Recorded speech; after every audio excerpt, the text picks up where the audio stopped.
Ukrainian forces are putting up a strong fight against Russian troops on the ground, but U.S. officials warn Moscow may take drastic new measures to try to win the war. That, they say, could include expanding the conflict to space.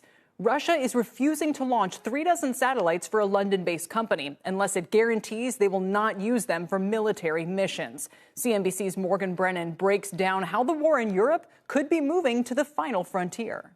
Satellites are crucial to daily life for billions of people. We probably have $1 trillion worth of assets in space at any given time. Those satellites support our economy.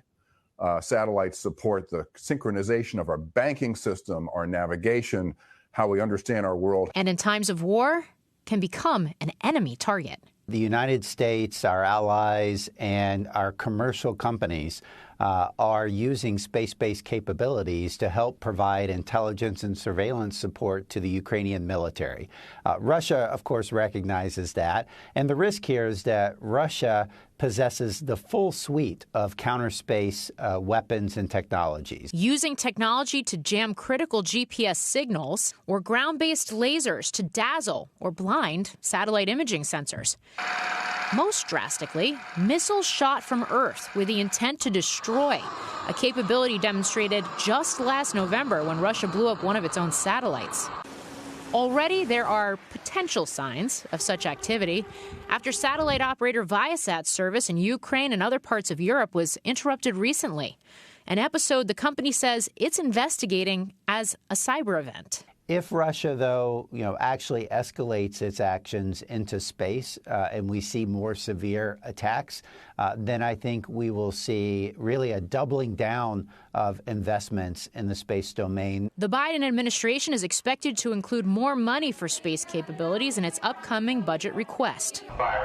Companies are investing as well. Virgin Orbit provides launch services for small satellites using a rocket that takes off from under the wing of an adapted Boeing 747 jet.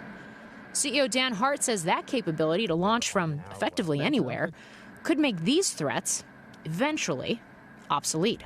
We can change the way we do space in that we can allow the U.S. government and our allies to launch from anywhere at any time, do it unwarned so that everybody's not waiting for the big launch to happen from the Cape. Instead, a satellite pops up from the middle of the ocean. Even the long-standing civil space partnership between the U.S. and Russia could be in question as Russia's space agency this week raised doubts about its future involvement in the International Space Station in coming years.